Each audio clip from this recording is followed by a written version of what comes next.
Right, hello and welcome to the Geek Lab, and the subject of today's video is sitting right in front of us, in case you hadn't noticed. Yes, I was rifling through the skips the other day, and there was a lot of audiovisual equipment that's been thrown out, and I was looking around and I saw what appeared to be a VHS top loader, and I thought, oh, that's interesting, because I haven't got a top loader and I've been after one for a while. I'd seen this, but it didn't twig on me, and I'd seen that. It says, you can't see that, it says beta code, and that didn't twig on me at the time. And I was checking the mechanism, doink, which just come up there, and I thought, that looks a bit small. Maybe this is not a VHS, maybe this is something much rarer. And I read the beta code, then I saw that and realised, yes, this is actually a Betamax. Now, before we continue, I know that it says beta code, and I know that basically they are beta systems, and the Betamax branding was used by Sony. But everybody knows them as Betamaxes, or Betamaxes. So that's what I'm going to refer to it as in this video. Now, if you don't know about the Betamax format, this is a Betamax tape. Doesn't make much difference in this case, but it is much smaller. If you're not aware of the format and its competition with VHS, I'm not going to go into it here, but there are plenty of videos and information about this on the internet, and it might be something for a future video for myself. But basically, Betamax was actually, and some people are going to kill me here, technically it was a superior format, as in video quality. It was high resolution than VHS, but due to certain different things, it lost out to VHS in the end. But back to this player. So I dragged it out. I tested the power on site, or as close as I could, just to make sure it wasn't going to bang. And then it worked. The power worked, but obviously I couldn't test the mechanism. Luckily, I have this one tape, which was given to me a couple of years ago by none less than Larry Bundy Jr. Yes, the man himself. And I've been able to use that to test it. So what I'm going to do now is hook it up to TV, and then I will show you what it can and what it can't do. And we'll discuss what needs to be done to this so far. Cosmetically, it's in a very good shape, so it's just a few scratches on it, but nothing major. So we'll get it hooked up and I'll be right back. Right, a short while later, and I've got it set up. The clock's flashing because, so look, clock, day, oh, let's have a look. Oh, clock set, set. There you go, you can just set the clock like that, dead easy. Right, okay, so we've got the Betamax powered up, and what we've got here is, that flashing isn't occurring in real life. I thought I'd find a suitable TV, but we've got this black and white Murphy, which I believe is from 1974. I've had this about a year, but it's never been on the channel. But I can do a video of that if you wish. At the moment, that's showing the test signal on these machines. To tune them in, you press a button on the back and it will put out this signal. So once you're finished tuning it, you can just, there we go. Right, obviously, and that doesn't appear in real life. So yes, normally you could tune up the channels through here, but that's not going to happen because it doesn't have analog. Now it's set, you can put it on standby, put it on, and you get a little whirring sound on there as when the motors kicks in. I'll put the tape in. Where's the tape gone? Who's hit the tape? There it is. Right, so what we can do, I will just bring this forward and we'll look at the tape loading, shall we? Right, so here's the top loading drawer. Press eject, up it comes. Yeah, still needs cleaning in there. Put the tape in, down, and what you'll hear as I press, smooth the lights because getting some shadow, as I press play or anything, you'll see that it winds the tape onto this huge mechanism up here. So you see a lot of tape being taken up. It's a bit different than VHS, but there you go. Running in a race. He runs like a wild animal. And there's our picture, Must have been. which I won. is quite good actually. Chariots of Fire there. Now there are some lines at the bottom, but that could just be the tape itself. Probably alignment. I'm going to get some more tapes to test it. But as you can see, the sound and picture work perfectly. You can press fast forward. It's only one speed fast forward, so I'm just going to get you off to the main film. There we go.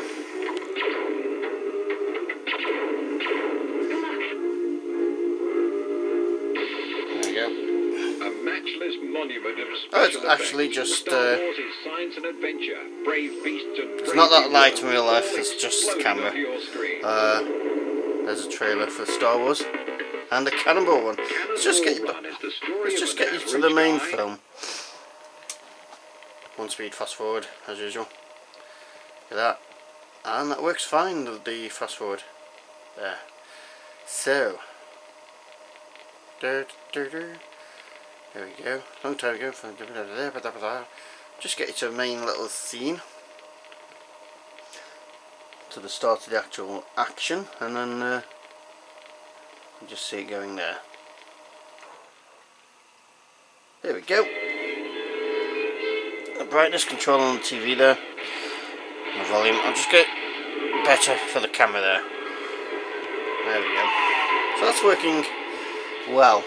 Flickering again isn't in real life. It's quite a good picture. It does need a head clean and possibly an alignment for that bottom bit, but it seems quite healthy.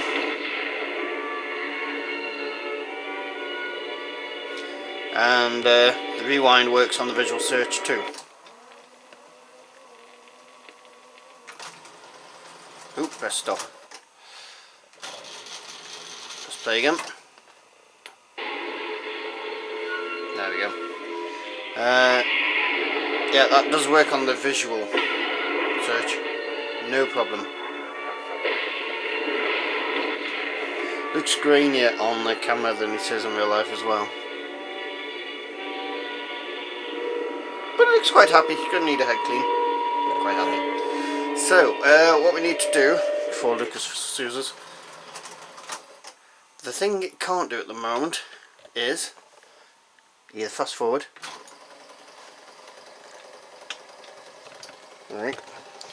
You can see on the tape that it tries to fast forward but fails. Press stop again. Now if I press rewind, yeah, tape doesn't move and it gives up.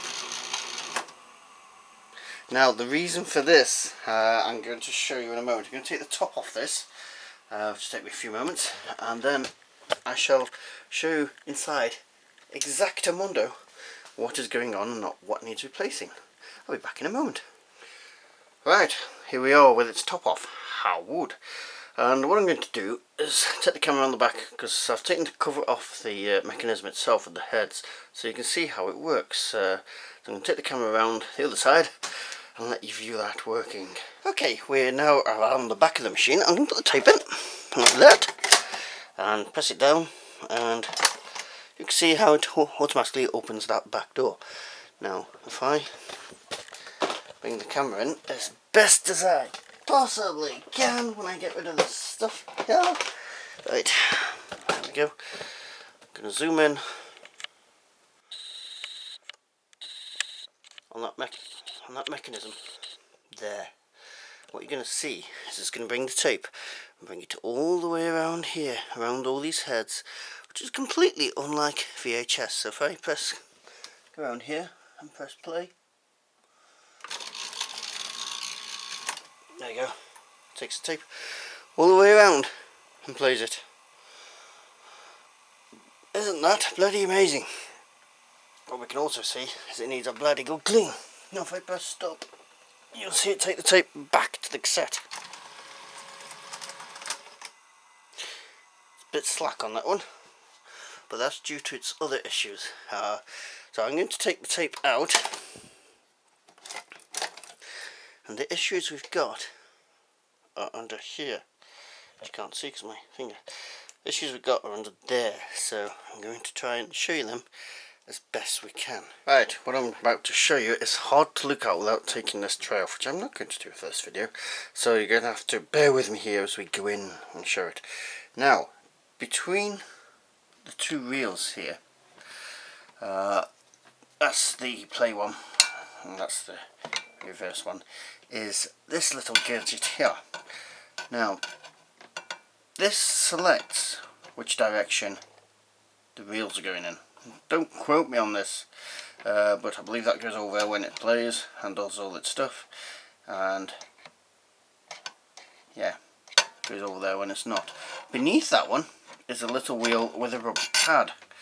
Now that goes over and selects fast forward or rewind. Now over the years that rubber has deteriorated, so it no longer has the grip to cause this to rewind. That is driven, you can't easily see it there, by a belt which comes through from the motor back here. Now there's also a belt here which I've just noticed where it is. That's the loading belt. Now the belts are a bit slack, but they appear to be alright, healthy, but that wheel is going to need replacing. You can see here it's a bit. So, you can get kits for these. I can get belts, I can get a belt set, but the belts are like £3 and they want you to spend £16-17 or €20 minimum order, and there's nothing else I want to order off that site. That you can now and again get new idlers as well, which aren't expensive, but they've been sold out for a while and I can't find any replacement idlers at the moment for these. So I've seen, and this is where I need advice, what I've seen is people use tape, wrap it around their idler, just to give it, a temporary fix. What do you think of that suggestion? Do you have any other suggestions for that? And let me know if you know of anywhere where I can get the belts at a reasonable price without having to spend a fortune, just because I want to get more money out of you. Or if I can get the idler. Other than that, we will do a full clean up of this and I'll show you how we do that. Ow! Bash my head off the lights. But the rest of it, it's going to be a nice clean up of the heads, a complete dust around because it's filthy, as these things always are. And yeah, just got that work to do. And also, another question for you VHS Betamax aficionados out there. Obviously I'm going to have to grease some of these parts because they haven't been done in a very, very, very, very long time. Like these cogs down here. What's the best sort of grease or oil to use, and which parts need greasing or oiling? If you could let me know, I'll just put this back together and we can watch it playing a bit more Star Wars before we go. Right, and there we are. I'm going to talk all over this so it doesn't get the music, but there's our 1982 Betamax player playing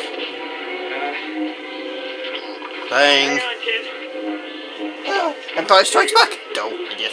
Forgot which film it was for a second there. So, there you go. So, if you enjoyed this video and want to see the rest of it when we finish restoration, or any other videos like this, or retro gaming videos, then please subscribe. And you can also join our social media down below, or if you really like us, or you've got a Patreon page down below. So just remains for me to say thank you very much. I'm finally got a Betamax. Bagger! However, how much? You need to quit being dirty. You're a dirty boy.